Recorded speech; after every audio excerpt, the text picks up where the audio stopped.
আপনারা সকলে অবগত আছেন আমি দীর্ঘ 9 মাস আস্তে আস্তে সুস্থতার পথে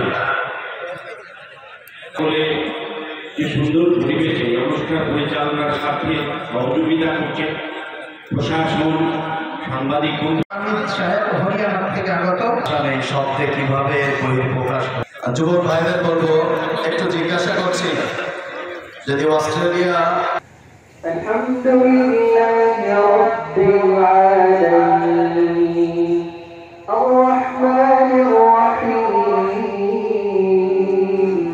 মালিকি ইয়াউমিদ্দিন ইয়্যাকা না'বুদু ওয়া ইয়্যাকা নাস্তা'ীন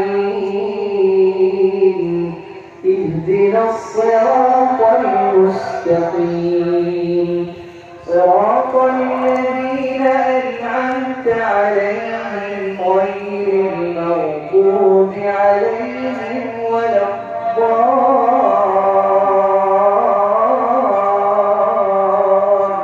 الضالين ولا تستوي الحسنة ولا السيئة ادفع بالتي أحسن فإذا الذي بينك وبينه عداوة كأنه ولي حميم وما يلقاها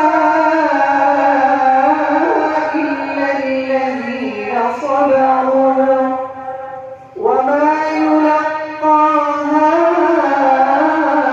إلا الذين صبروا وما يلقاها إلا ذو حظ عظيم وإما ينزغنك من الشيطان نزغ فاستعذ بالله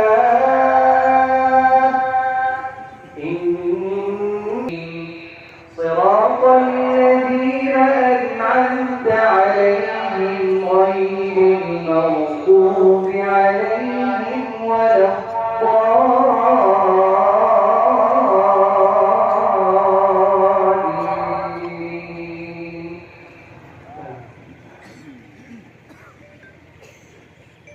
إن الذين قالوا ربنا الله ثم استقاموا تتنزل عليهم الملائكة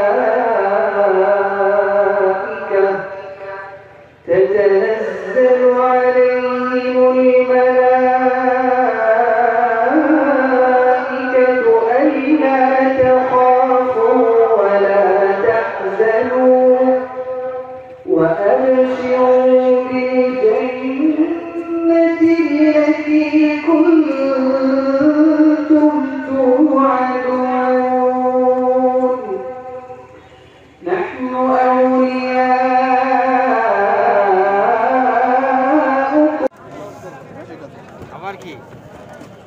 أشهد أن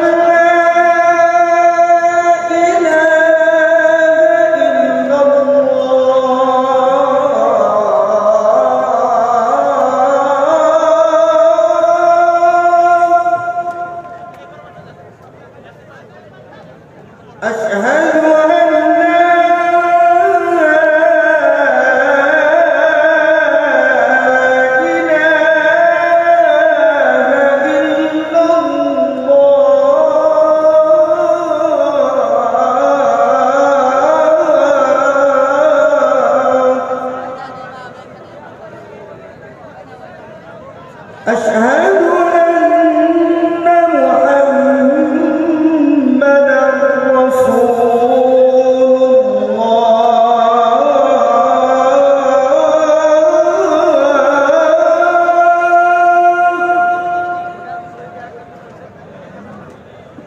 أشهد أن محمدا رسول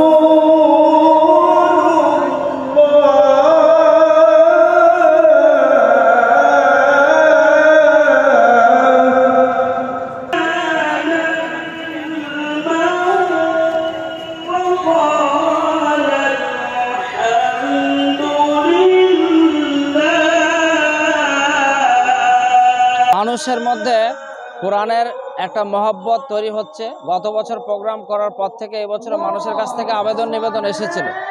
তো আমরা এবছর বিশেষভাবে আমাদের যে সংগঠন অল বেঙ্গল ইমাম মুয়াজ্জিন অ্যাসোসিয়েশন পশ্চিমবঙ্গ রাজ্য কমিটি সারা পশ্চিমবঙ্গে মোট 3খানা প্রোগ্রাম হাতে নিয়েছিল এই ধরনের। তার মধ্যে আজকে প্রথম প্রোগ্রাম হচ্ছে মুর্শিদাবাদে, এরপরে বর্ধমানে একটা হবে, আর 31 তারিখে কলকাতার ফার্স্ট ম্যাচে নেতাজি ইন্ডোর স্টেডিয়ামে শেষ হবে। এবং এই ধরনের ইন্টারন্যাশনাল প্রোগ্রাম করলে পরে মানুষের ভিতরে কোরআনের একটা পায়গাম মেসেজ যাবে এবং সৌভ্রাতৃত্ব তৈরি হবে, সম্প্রীতি বাড়বে। এবং আমরা এই প্রোগ্রামের মাধ্যমে পুরো এলাকার মানুষকে এক করতে চাইছি, একটা ঐক্যের বার্তা দিতে চাইছি। আর লোকাল প্রশাসন, লোকাল ব্যবসায়ী সমিতি, ডোমকলের আপামর জনগণ, বিশেষভাবে যারা সহযোগী ছিল, দাওয়াতের সাথীর লোক, আমাদের সংগঠনের পুরো সংগঠন, বিশেষ করে আমার পাশে আমাদের চেয়ারম্যান মাস্টার মাইনুল ইসলাম, সভাপতি অলিউল্লাহ বিশ্বাস সাহেব আছেন, সকলের প্রতি কৃতজ্ঞতা যে আমরা এত সুন্দর একটা মানুষকে প্রোগ্রাম উপহার দিয়ে মানুষের মনে একটা কোরআনের প্রতি ভালোবাসা তৈরি এবং ঘরে ঘরে এই কোরআনের ওসিলায় যেন সমাজে শান্তি ফিরে আসে, অশান্তি দূর হয়। আজকে আমরা যে প্রোগ্রাম শুনছি দেখছি আমাদের পশ্চিমবাংলার যে একটা বড় গর্ব, আর খাস করে মুর্শিদাবাদ জেলা ডোমকল শহরের সমস্ত ভাই বোনদের জন্য আমাদের এটা বড় গর্ব যে আজকে আমাদের মাঝে ইন্টারন্যাশনাল একটা কেরাতের মাহফিল হচ্ছে। আপনারা যেটা জানতে চাচ্ছেন যে আজকে আমাদের মাঝে এক অপরের সঙ্গে হানাহানি, আজ মহব্বত থেকে দূরে, আমাদের মধ্যে মহব্বত নেই, আমরা একটা ভালো কিছু করতে দিলে কেউ বাধা দেয়। এর মূল কারণ হচ্ছে এটাই যে আজকে আমরা কোরআন থেকে দূরে আছি। এই কোরআন এমন একটি গ্রন্থ, এমন একটি কিতাব, একটা আসমানি মেসেজ, যে কোরআনকে যদি আমরা বুকের সঙ্গে জড়িয়ে ধরি আমাদের মধ্যে থেকে এই বার্তাটা দূর হয়ে যাবে। আমাদের মধ্যে হচ্ছে হিংসা, এক অপরের সঙ্গে আমাদের ভেদাভেদ যেটা চলছে এটা থাকবে না। এই কোরআনের মেহফিলের দ্বারা এটাই চাচ্ছি আমরা যে আমাদের প্রত্যেকের অন্তরে কোরআনের আলো জেগে উঠুক, কোরআনের সঙ্গে মহব্বত হোক, আর প্রত্যেক অন্তরে কোরআনের আলো যেন জ্বলে উঠবে, প্রত্যেক ঘরে ঘরে কোরআনের বার্তা পৌঁছালে ইনশাআল্লাহ সুম্মা ইনশাআল্লাহ আমি এটা বলছি, চ্যালেঞ্জ দিয়ে বলতে পারি যে কোরআনের ছায়াতলে যারাই আসবে তাদের মধ্যে মহব্বত, ভালোবাসা সব কিছু এসে যাবে। শুধু মুসলিম কেন, হিন্দু, মুসলিম, খ্রিস্টান, জৈন যারা আছে, প্রত্যেক ধর্ম যারাই আছে প্রত্যেকের কোরআন একটাই বার্তা দেয় যে মানুষের সঙ্গে তোমরা কি করো, ভালোবাসা পেশ করো, সে যে ধর্মেরই হোক। কোরআন এটাও বলেছে যে তোমার প্রতিবেশী যদি হিন্দু, খ্রিস্টান, অন্য ধর্মের কেউ হয় তো তার উপর তোমার বড় হক আছে, তার খেয়াল রাখা। অতএব আপনারা যেটা জানতে চাচ্ছেন যে আমাদের মধ্যে এটা কেন, এটা কারণ হচ্ছে এটাই যে আজ কোরআন থেকে আমরা দূরে আছি। সেই জন্য এত বড় কোরআনের আমরা আয়োজন নিয়েছি। আজ আলহামদুলিল্লাহ ডোমকলের জন্য সৌভাগ্য যে আমরা এই প্রোগ্রাম আজকে আমরা করতে পেরেছি।